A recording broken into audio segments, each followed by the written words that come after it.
स्वागत है आपका इंडिया न्यूज पर। मैं हूं आपके साथ रथ राकेश टंडन और बुलेटिन की शुरुआत करेंगे आज की सबसे बड़ी खबर से। जी हां, खबर है लालू के बड़े बेटे तेज प्रताप यादव से जुड़ी हुई। आज नामांकन करेंगे लालू के बड़े बेटे तेज प्रताप। हसनपुर विधानसभा सीट से पर्चा भरेंगे तेज प्रताप यादव। नामांकन में शामिल होने हेलीकॉप्टर से पहुंचेंगे तेजस्वी।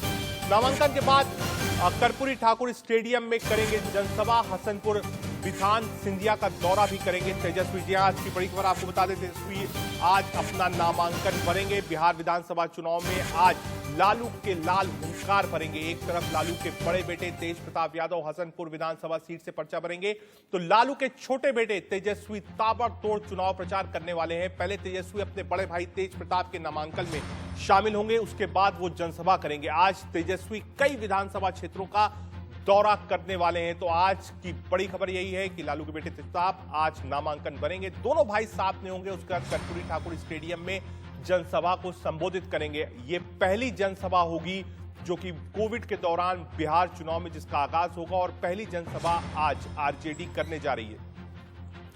तेज प्रताप के नामांकन और चुनाव प्रचार की शुरुआत से पहले आज तेजस्वी यादव ने कहा, क्या कहा सुनिए। नीतीश कुमार जी 15 साल तक बिहार के मुख्यमंत्री रहे। 15 साल में आपने बताइए गरीबी क्यों नहीं खत्म की, बेरोजगारी क्यों नहीं खत्म की, पलायन क्यों नहीं खत्म किया, भूखमरी क्यों नहीं खत्म की। आज भी जो लोग हैं, किसान हो मजदूर हो, आप अपमानित करने का काम करते हो, नौजवानों पर लाठी चलाने का काम करते हो। हम लोग जब नौकरी की बात करते हैं, रोजगार दिलाने की बात करते हैं तो उनको हंसी आती है। 15 साल तक जो आदमी व्यक्ति कोई काम नहीं किया, वो आगे क्या कर सकता है इनको।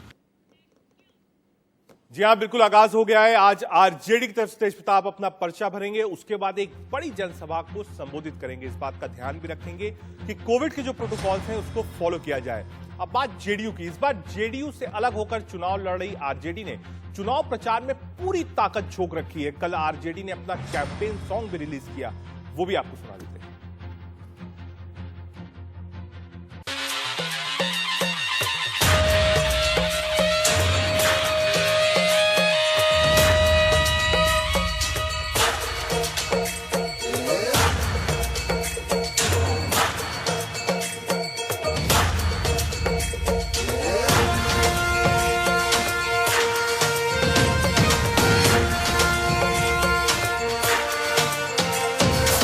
युग में नव क्रांति की जलती मशाल है ये, दिल का है दिल वाला और हिम्मत विशाल है ये।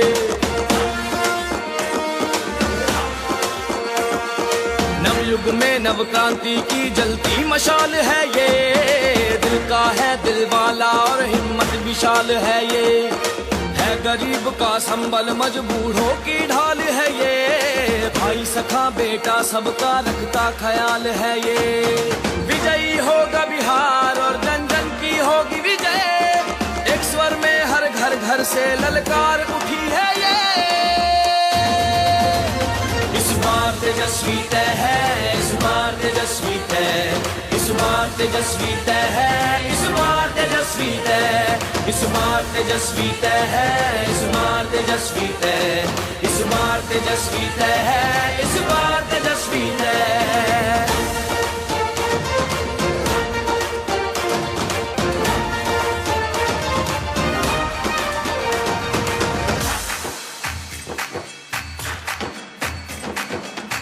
हवाई भाषण वालों को बिहार से भगाएंगे, सीधे सच्चे कर्मठ तेजस्वी को हम तो जिताएंगे। बिहार को जिसने निचले पायदान पर पहुंचाया, हम सब मिलकर उसको उसकी सही जगह दिखलाएंगे।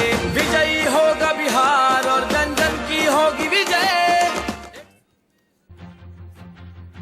जी हां, बात बिहार की चल रही है और चुनाव अपने बिल्कुल पीक पर पहुंचेगा। 3 चरणों में चुनाव होगा। इस वक्त 2 सहयोगी हमसे जुड़ रहे हैं, राकेश कुमार सिंह और ब्रिजेश पांडे। सीधे चलते हैं राकेश कुमार सिंह के पास। राकेश, आज तेज प्रताप नामांकन करने जा रहे हैं, दोनों भाई साथ में होंगे। उसके बाद एक रैली को भी संबोधित करने जा रहे हैं। प्लान क्या रहेगा? आखिर नामांकन के बाद जो शो ऑफ स्ट्रेंथ हम देखते थे, पहले दिखाई जाती थी, ज्यादा गाड़ियां होती थी, ज्यादा भीड़ होती थी, उसके बाद एक बड़ी रैली होती थी, लेकिन क्या कोविड दौर में ये सब पॉसिबल है?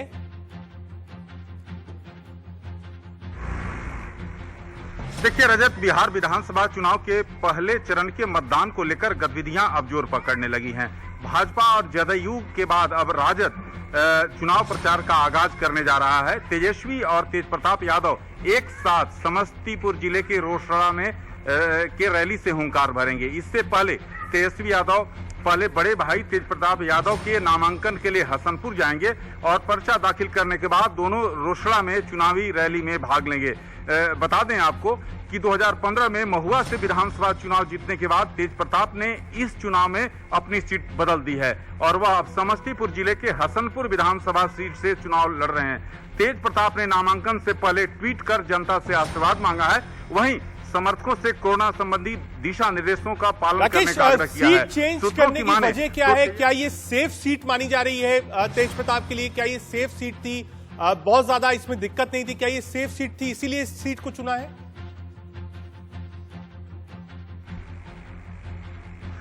देखिए रजत, ये यादव बहुल क्षेत्र है हसनपुर विधानसभा सीट और ये माना जाता है कि ये लालू के बड़े पुत्र तेज प्रताप यादव के लिए सेफ सीट है और इसी के तहत क्योंकि जाति गणित जो है काफी ध्यान रखा जाता है बिहार विधानसभा चुनाव में और इसीलिए इस बार उन्होंने अपना सीट महुआ से बदलकर हसनपुर आए हैं। और चुनाव प्रचार के आगाज से पहले आपने देखा कि कल राजद ने चुनावी कैंपेन सॉन्ग को भी लॉन्च किया है और पार्टी ने चुनाव के लिए बिहार तेजस्वी भव का नारा दिया है। बिल्कुल नारा दिया है, सॉन्ग भी लॉन्च किया है। राकेश आप भी जुड़े रहिए, ब्रिजेश आप भी जुड़े रहिए। एक बड़ी खबर आ रही है, जी हाँ, बिहार चुनाव से जुड़ी एक और बड़ी खबर आपको बता दें। आज नीतीश कुमार करेंगे ताबड़तोड़ प्रचार। 24 विधानसभा क्षेत्रों में करेंगे वर्चुअल रैली। कल से जनता के बीच जाकर वोट मांगेंगे नीतीश कुमार। नीतीश कुमार हेलीकॉप्टर से करेंगे चुनाव प्रचार। इस वक्त की बड़ी खबर आपको बता दें, बिहार में जो कैंपेन है वो शुरू हो गया है। आज जहां एक तरफ आरजेडी की तरफ से तेजप्रताप अपना पर्चा भरेंगे, तेजस्वी उनके साथ होंगे, रैली करेंगे, वहीं दूसरी तरफ 24 रैलीज करेंगे नीतीश कुमार। ताबड़तोड़ रैलीज करेंगे।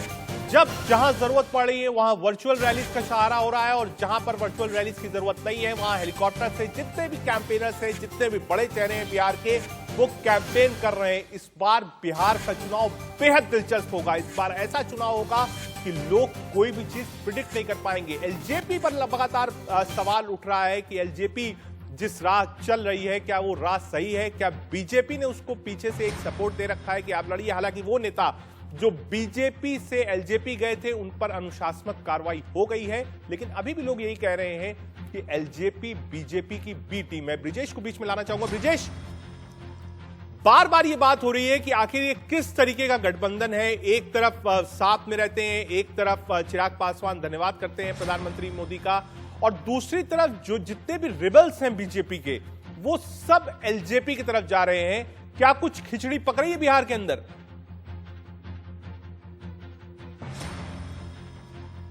एक चीज मैं साफ करना चाहूंगा कि केवल बीजेपी के यही रिबल नहीं बल्कि जेडीयू और आरजेडी के भी रिबल जो हैं वो एलजेपी का दामन थाम रहे हैं। इसके अलावा जो सबसे इंटरेस्टिंग बात यह है कि इस पूरे चुनाव में जो एक तरह से सेटल्ड इसका कंक्लूजन माना जा रहा था कि इस बार भी एनडीए जीत पाएगा, उसको एलजेपी के रुख ने बहुत ही उसकी राह पेचीदा कर दी है। और सबसे बड़ी चुनौती जेडीयू के सामने जहां ये आ रही है कि एलजेपी बीजेपी और जदयू के जो भी बागी नेता हैं उनको टिकट दे रहे हैं और उस टिकट के चलते और जो वोट बैंक है वो एक ही पार्टी का होगा, इसलिए इसका सीधा फायदा और आरजेडी को भी पहुंच सकता है जो चुनावी समीकरण बिगाड़ पाने में काफी सक्षम साबित होंगे।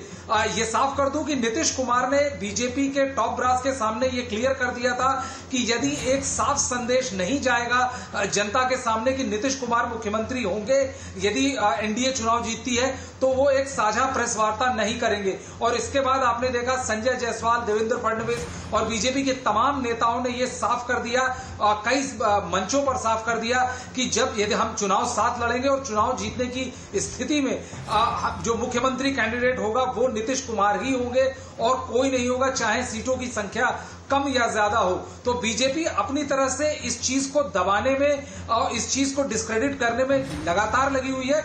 लेकिन ये साफ है कि जिस तरह का जो उपज रहा है, जो परिणाम आ रहे हैं सामने, उससे ये साफ है कि बहुत सारे लोग इससे कन्विंस नहीं है बीजेपी के एक्सप्लेनेशन से। और परसेप्शन जो है एनडीए का वो गलत ना जाए, इसलिए मुझे लगता है कि बीजेपी नीतीश को पहले घोषित कर चुकी है। अब कुछ आपको डिटेल्स बता दें, आखिर बिहार इलेक्शंस की डिटेल्स क्या है, ये भी आपको बता दें कि बिहार में क्या हो रहा है, कितने लेबर्स हैं जो वापस गए हैं, जातिगत समीकरण क्या है, ये सब आपको बता दें। कितने वोटर है बिहार में? 18 लाख लोग बिहार लौटे हैं, यानी ये वो लोग थे जो बाहर काम करते थे, चाहे वो मुंबई हो, दिल्ली हो, गुजरात हो, ये लोग वापस आए। 16 लाख लोग वोट देने लायक हैं। सिर्फ 2 लाख वोट ऐसे हैं जो नहीं होगा, बाकी 16 लाख वोट ऐसे हैं जो लोग वोट दे सकते हैं, यानी 16 लाख माइग्रेंट्स जो वापस आए हैं वो वोट देंगे। जी हां, लॉकडाउन के दौरान देश के अलग अलग शहरों में ये लोग रह रहे थे, वापस गए क्योंकि यहां पर काम नहीं था। हमने देखा कैसे माइग्रेंट्स चलते हुए गए, रोड्स पर चलते हुए गए, कई कैजुअलिटीज भी हुई, कई बस पर सवार होकर गए, और अब उन 18 लाख में से 16 लाख लोग ऐसे हैं जो कि वोट देंगे। जी हां, और आपको बताने की राफिज ग्रामीण में क्या क्या समझौता है, कुल कितने लोग हैं? 6.8% लोग जो हैं वो कुल ग्रामीण में है। पुरुष की संख्या 7% है, महिला 2.3% है। ये बिहार के ग्राफिक्स हम आपको दिखा रहे हैं। कुल 9% है, पुरुष 9.3% है, महिला 6.2% है। ये बिहार का बेरोजगारी दर है, इतने लोग बिहार में बेरोजगार हैं। आप देखेंगे तो शहरी जो आप कह सकते हैं मतदाता है वो ज्यादा होंगे। किस गठबंधन में कितने करोड़पति हैं? जी हाँ, पैसे वाले नेता कौन कौन है ये अब आपको दिखा दें। महागठबंधन 55 ऐसे उम्मीदवार हैं जो कि करोड़पति हैं। एनडीए में 48 हैं। सरकार एनडीए की है केंद्र में और राज्य में, लेकिन करोड़पति महागठबंधन में आपको ज्यादा दिख रहे हैं। एनडीए में 48 हैं, यानी टोटल 7 कम। आगे अगला ग्राफिक्स आपको बताएंगे कि किस पार्टी में कितने करोड़पति हैं। ये एक पूरा हम आपको डिटेल बता रहे हैं, जिस हिसाब से असेसमेंट हुआ है, जो डिक्लेरेशन है उसके हिसाब से बता रहे हैं। बीजेपी में 29 हैं, जेडीयू में 35 हैं, हम में 1 है और वीआईपी में भी 1 है, आरजेडी में 38 है, कांग्रेस में 15 है और एलजेपी में 2 है। जी हां, बिहार कहा जाता है कि डेवलपमेंट के मामले में नीतीश कुमार ने काम किया है, लेकिन आज भी लोग कहते हैं कि बिहार पीछे है, लेकिन करोड़पति नेताओं की कोई कमी नहीं बिहार में। जी हां, क्रिमिनल केस कितने हैं, कितने क्रिमिनल केसेस हैं बिहार में, कौन कौन से कैंडिडेट्स जिनके ऊपर मुकदमे दर्ज हैं, भले ही अभी साबित हुआ हो ना हुआ हो, लेकिन कौन कौन से क्रिमिनल बैकग्राउंड्स वाले लोग हैं वो आपको बता रहे हैं। महागठबंधन 48 ऐसे उम्मीदवार हैं जिनका क्रिमिनल बैकग्राउंड है। बात करेंगे एनडीए की, 37, यानी एनडीए में जो कैंडिडेट्स हैं वो कम है और महागठबंधन में ज्यादा है। ये क्रिमिनल बैकग्राउंड वाले लोग हैं। हर पॉलिटिकल पार्टी और हर पॉलिटिकल पार्टी के लीडर्स बार बार ये बात कहते हैं कि क्रिमिनल बैकग्राउंड वाले नेताओं को सक्रिय राजनीति में नहीं होना चाहिए, लेकिन आज ये नजारा जो आप देख रहे हैं, एनडीए 37 और महागठबंधन 48, ये दिखाता है कि क्या है। डेली एक नया समीकरण आपको दिखाई पड़ता है। कैसे समीकरण बिहार के चेंज हो रहे हैं। हमने पिछली बार देखा था चुनाव में जो सरकार बनी थी उसमें कांग्रेस, नीतीश और तेजस्वी साथ में थे, उसके बाद सरकार ज्यादा दिन नहीं चली, नीतीश अलग हुए, वापस एनडीए में चले गए, तेजस्वी बाहर हुए, लेकिन नीतीश जब साथ में आए तो उपेंद्र कुशवाहा एनडीए से अलग होकर कांग्रेस के साथ आ गए, लेकिन इस बार उपेंद्र कुशवाहा कांग्रेस के साथ नहीं चुनाव लड़ रहे हैं।